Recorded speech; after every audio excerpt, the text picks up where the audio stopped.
Olá, eu sou Danila Proença, professora de língua portuguesa. E hoje nós vamos falar de um tema bastante interessante. Como fazer bons artigos SEO para o Workana ao mesmo tempo que você estuda redação para concursos. Parece uma salada para você? Mas eu vou te explicar que não. Vem comigo. Primeiramente, o que é um artigo SEO? Sabe quando você vai fazer uma pesquisa e aí aparece o primeiro site? Ele está bem ranqueado porque ele usou técnicas de SEO para subir no Google. Então, nada mais é uma técnica de marketing para você ser ranqueado no Google, entendeu?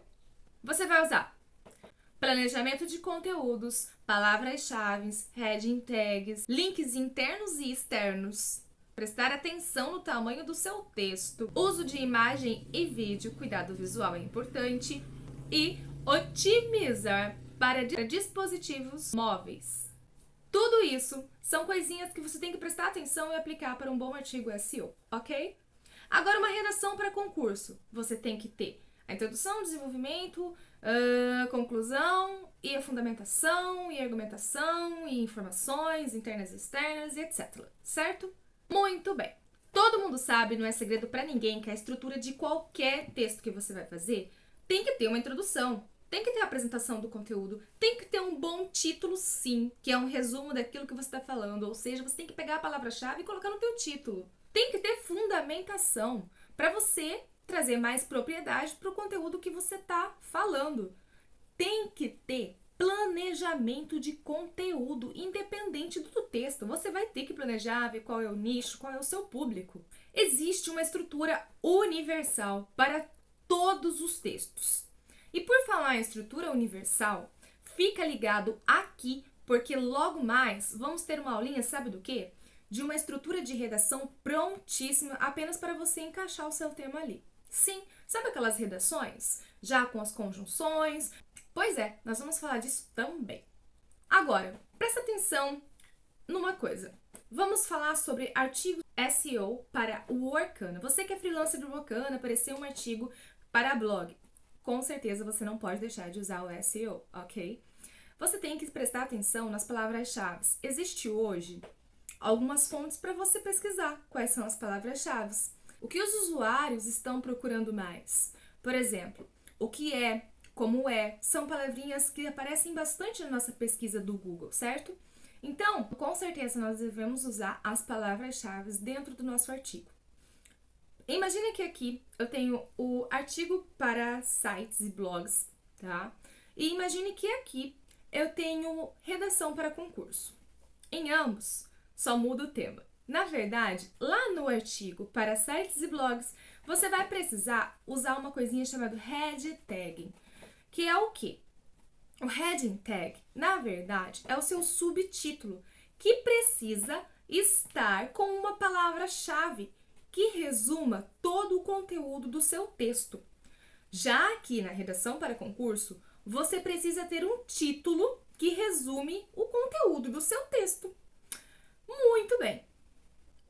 No artigo para sites e blogs, você vai precisar usar uma coisinha chamada link building, que são os sites internos e externos, para trazer mais fundamentação e propriedade para aquilo que você está falando, certo? Já aqui, na redação para concurso, você vai precisar usar algo que se chama fundamentação de tese. Trazer uma informação externa com dados estatísticos apropriados para fundamentar a sua opinião. Em ambos, você vai precisar se atentar ao tamanho do texto. Num artigo para blog, seria interessante até 1000 palavras, porque hoje o leitor não consegue ficar muito tempo preso num texto, certo? Da mesma forma que lá na redação para concurso, o total de linhas exigidas são 30 linhas no máximo. Você tem que filtrar bem em todos os tipos de texto. O que você vai falar, para quem você vai falar e como você vai falar. E por quê?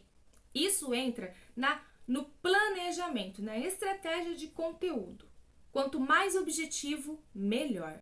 A diferença entre um artigo para sites e blogs, você que é freelancer do Workana e precisa escrever um artigo SEO, e você que está estudando para um concurso, sabe a diferença entre ambos?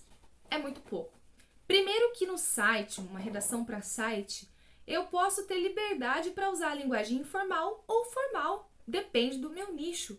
Já na redação para concurso, a linguagem deve ser formal, estritamente formal. Lá nos sites para blog, nós precisamos usar o visual. Trazer imagens, trazer vídeos, otimizar. Quando eu falo de otimizar o conteúdo, é deixar ele direto, objetivo.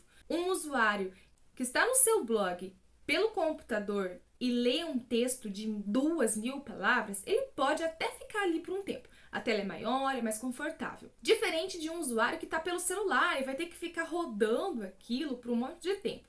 Sabe o que é interessante?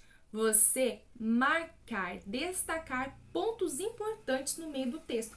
Criar subtítulos, que é o quê? A heading tag. Sabe? Fazer um resumo do que você vai tratar ali. Como se fosse um sumário, entende?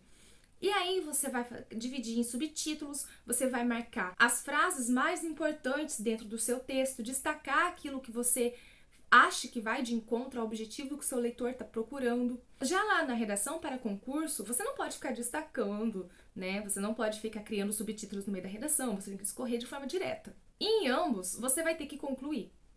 Não dá para terminar um texto nenhum do nada, não é? Então, essa é a nossa aula de hoje. Espero que você tenha aprendido muitas coisas e que eu tenha agregado conhecimento para você. Até mais, um beijo, tchau, tchau!